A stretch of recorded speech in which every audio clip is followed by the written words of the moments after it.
Si Nancy ay nag-check-in sa isang hotel, halatang kinakabahan at medyo hindi sigurado sa sarili. Uminom siya ng pampakalma habang inaayos ang kanyang buhok sa harap ng salamin.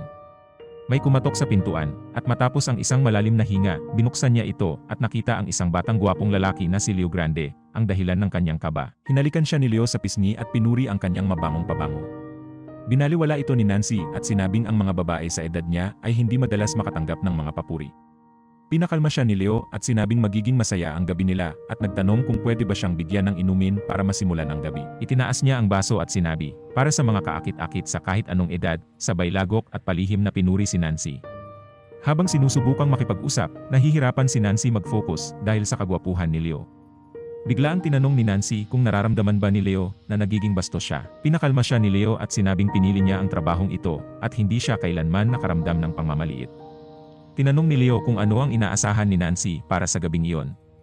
Sinabi ni Nancy na gusto lang niyang makasama siya, ngunit nag-aalala siya na baka hindi siya magustuhan dahil sa kanyang edad. Ramdam ang kaba ni Nancy, hinalikan siya ni Leo ng banayad at sinabing mag-relax na lang siya, dahil masyadong tensyonado ang paligid. Hinimok siya ni Nancy na bilisan na lang nilang gawin ang mga gagawin nila, pero pinigilan siya ni Leo at sinabing hindi sila dapat magmadali at dapat nilang namnamin ang bawat sandali. Sinasabing mag-usap pa sila. Sinabi ni Leo na magaling siyang manggulat ng tao, pero mali ang pagkakaintindi ni Nancy. Iniisip na may kakaibang plano si Leo at nadismaya ng kaunti.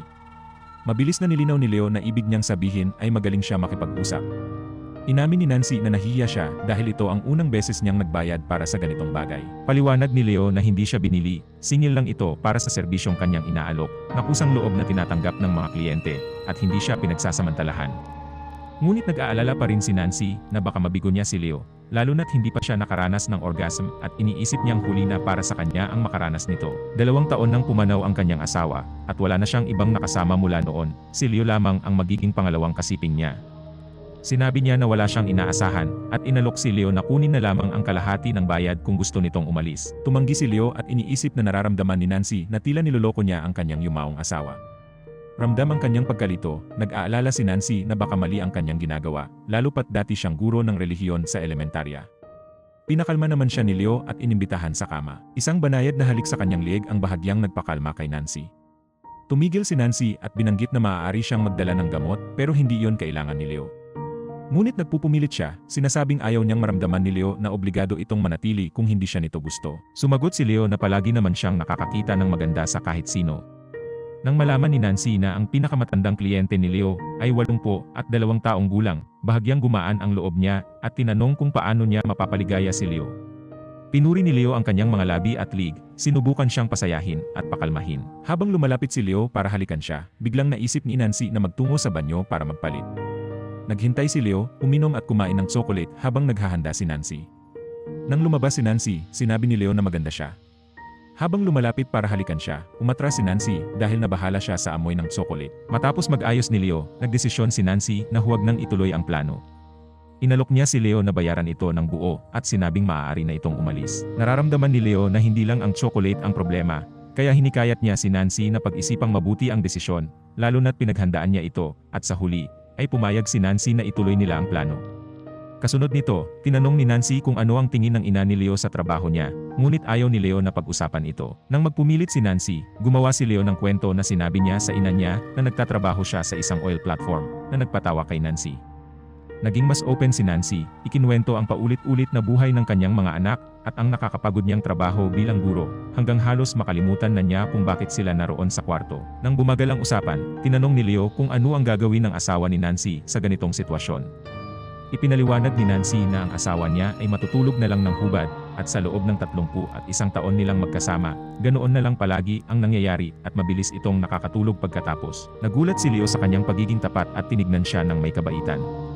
Ibinahagi ni Nancy na may mga gusto siyang subukan na hindi natupad dahil sinasabi ng kanyang asawa na hindi iyon tama. Bigla naman niyang naalala ang isang paglalakbay niya sa Turkey noong kabataan niya kung saan nakilala niya ang isang gwapong binata na ang haplos ay ang pinaka-exciting na sandali ng kanyang buhay. Subalit kailangan niyang umalis kinabukasan, at palagi niyang pinagsisisihan na hindi siya nagtagal doon. Hinalikan siya ni Leo ng may pagnanasa, at magkasama silang nagbahagi ng isang hindi malilimutang gabi.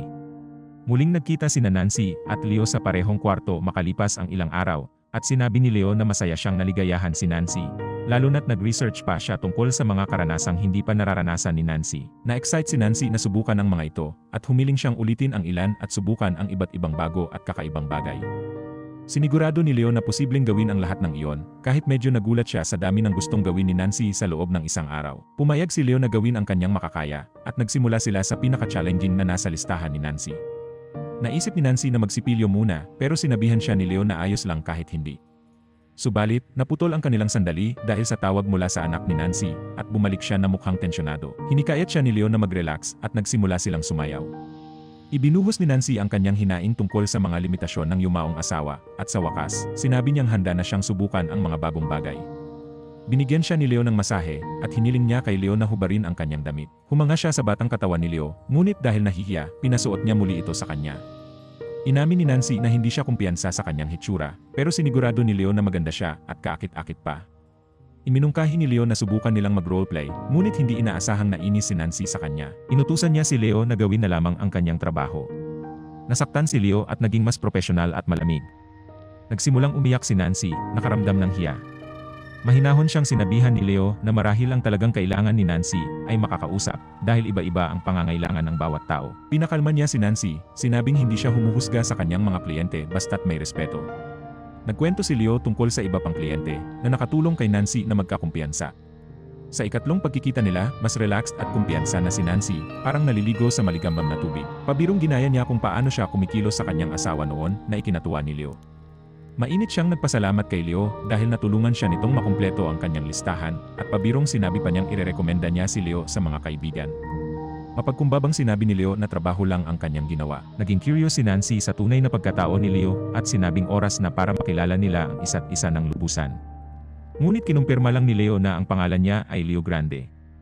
Nagulat si Leo nang biglang umamin si Nancy na alam niya ang tunay na pagkakakilanlan ni Leo. Gulat at nasaktan, agad na nagbihis si Leo at sinabing huwag na siyang tawagan muli.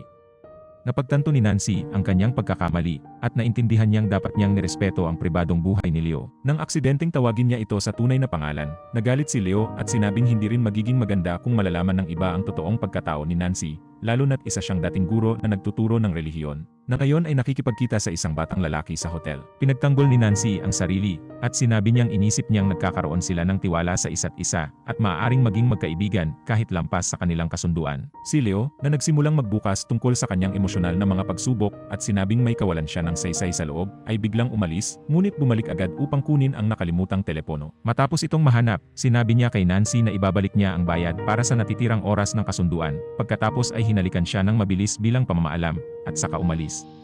Naiwang basag ang puso ni Nancy habang pinapanood niya itong umalis. Ilang araw ang nakalipas, makikita si Nancy na kinakabahan habang naghihintay sa restaurant ng parehong hotel. Sa tuwing tinatanong siya ng mga staff sa hotel, sinasabi niyang may hinihintay siyang kaibigan. Isa sa mga empleyado na hindi agad siya nakilala ay dating estudyante pala ni Nancy. Nang magbiro si Nancy na mukhang hindi yata kita naturuan ng tama kung dito ka nagtatrabaho, nagulat ang babae. Sa sandaling yon, dumating si Leo at napansin ng dalaga ang guro niya na may kasamang batang gwapo. Agad namang sumingit si Leo sa sitwasyon at sinabing nagkita sila para pag-usapan ang pagbebenta ng kotse ni Nancy. Sa kabila ng huling tensyonado nilang pagkikita, pumayag si Leo na bumalik para makipag-usap lamang kay Nancy. Ikinuwento ni Nancy kung gaano siya nakaramdam ng kaligayahan matapos maranasan ang mga bagay na hindi niya nagawa noong kabataan niya. Biniro pa niya si Leo na irerekomenda niya si Leo Grande, ang menopause expert, sa kanyang mga kaibigan at sabay sambit na ang tunay niyang pangalan ay Susan Robinson. Ibinahagi naman ni Leo na ipinaalam na niya sa kanyang kapatid ang tungkol sa kanyang trabaho. Bagamat hindi siya hinusgahan ng kapatid, disappointed naman ang kanilang ina. Nang si Leo ay 15 taong gulang pa lamang, nahuli siya ng kanyang ina sa isang di-ordinaryong sitwasyon kasama ang mga kaibigan, at mula noon, hindi na nagbago ang pagtingin sa kanya ng kanyang ina. Hindi nawala ang layo sa pagitan nila kahit lumipas ang panahon. Dinala ni Becky ang bill at humingi ng paumanhin si Nancy patungkol sa biro na sinabi niya sa kanya at sa iba pa nitong kasamang mga empleyadong babae. Kasunod nito ay inamin din niya na madalas silang magkita doon ni Leo para magtalik. Biniro pa niya si Leo tungkol sa kanyang kahangahangang mga kakayahan at sinabing baka pwede rin itong makasama si Becky. Nagulat si Becky sa dating guro, ngunit kalaunan ay naunawaan din niya ang bagay na ito. Nagtungo ang dalawa sa kwarto at nagsama sila sa isang hindi malilimutang gabi. Natupad naman ang mga karanasang matagal nang hinahangad ni Nancy. Sa pagtatapos ng gabi, sa kauna-unahang pagkakataon sa buhay niya, naramdaman ni Nancy ang tunay na kasiyahan. Ito na ang huling pagkikita nila, kaya't nagpaalam na sila ng may mabuting hangarin para sa isa't isa. Tumingin si Nancy sa salamin na may pakiramdam ng kapayapaan sa sarili. At dito nagtatapos ang kwento.